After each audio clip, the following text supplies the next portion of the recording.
In this video, we're going to talk about graphing the three different trig functions. For many of you, it's going to be a review, and we're going to do a little more transformations from other courses. So I'm on page 52 in our packet, looking at our parent function of sine of theta.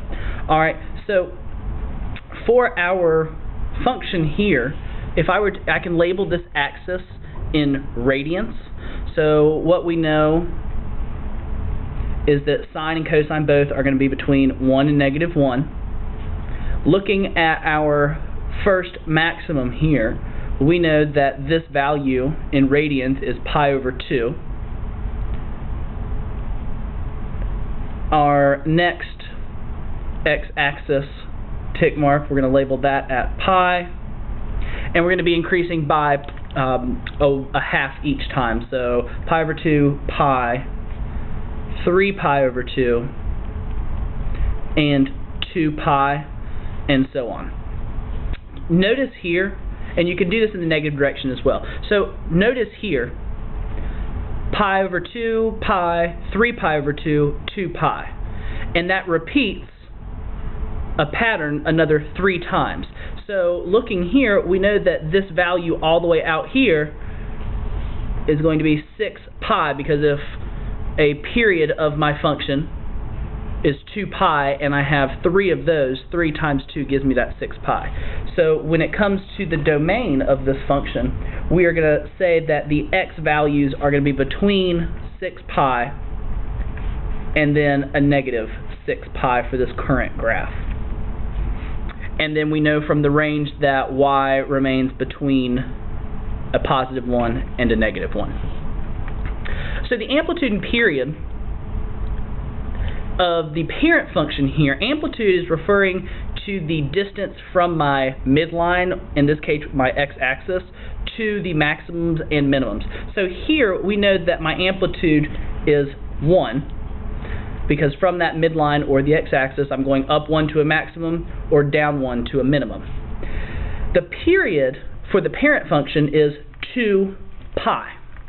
Now, given a function like this, because we're working with the original parent function of sine of theta, here where we have a times the sine of b of theta minus c in parentheses plus d, all of these represent different transformations of the function sine. So a represents my amplitude,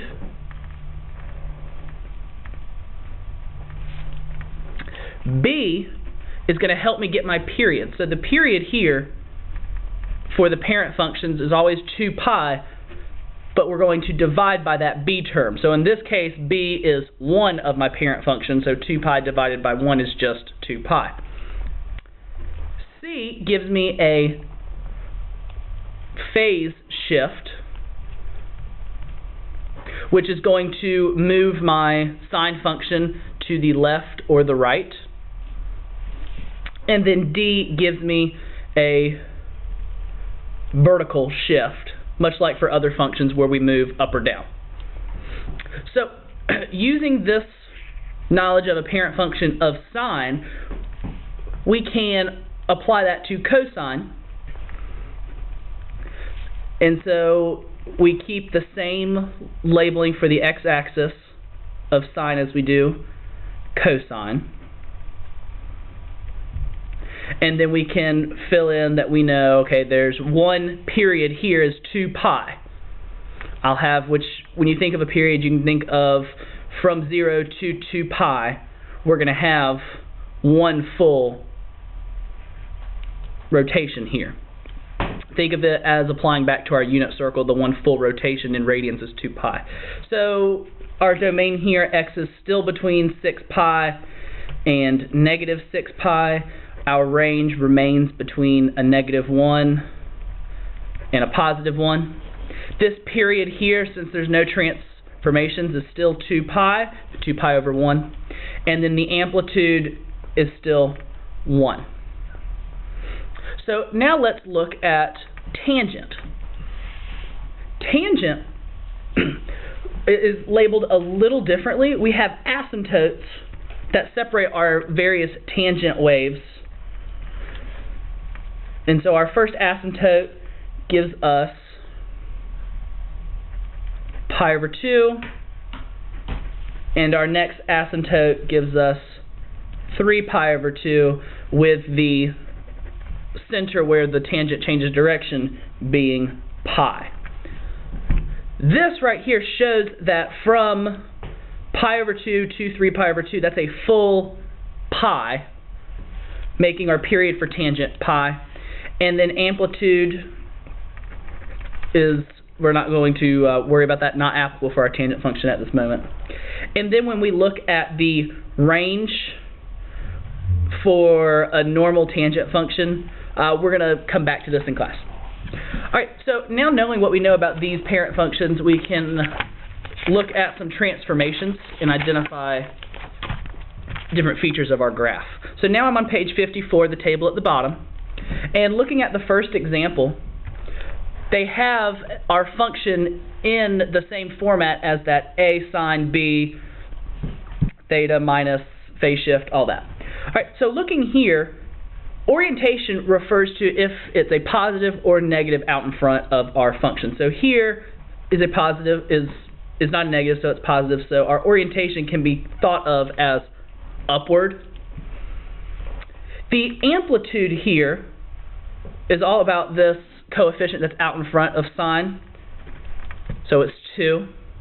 The period is a little different. In the original format, where we had y equals a times the sine of b theta minus c plus d, theta, the coefficient in front of theta is 1. Now in this case the coefficient is 4. So we actually have to factor out a 4 from both of these terms, which gives us, when you factor out a 4 from 1/2, we get pi over 4. And so our period is actually equal to 2 pi over that b term here, 4, which 2 over 4 reduces to pi over 2. My phase shift here is I'm going to be moving my function right pi over 4 units, and then vertical shift I'm going to be moving up 1 unit.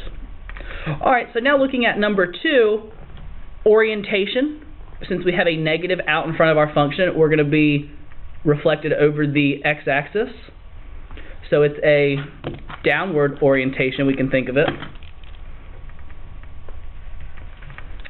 The amplitude, notice I don't have any other coefficient, so the amplitude is 1. It's important to note that the amplitude is always positive, so the negative or positive impacts our orientation, whereas the coefficient following that negative is our amplitude. So period here, the b term in this function is 1, since there's not a number after the sign, it's just, we can think of it as just 1. So then 2 pi over b to get our period. 2 pi over 1 tells us that our period is the normal 2 pi. And then phase shift, I'm going to be moving to the left pi. And then vertical shift, I'm going to be moving down 3. So the last example that I'm going to do on here is with cosine, and it's just to show you that with cosine, it's and for tangent as well, it's the same as using it with our sine function. So orientation here is said to be up because there's not a negative out in front. My amplitude is 3 because of the leading coefficient.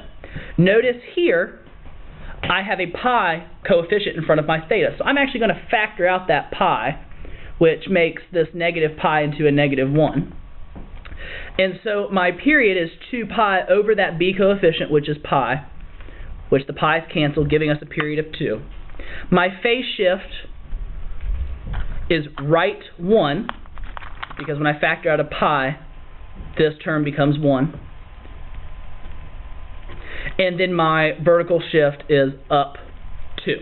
So we're going to take this, and we should be able to identify the different transformations of a function so that we can later graph them, which is what we're going to do in class. Thanks for watching.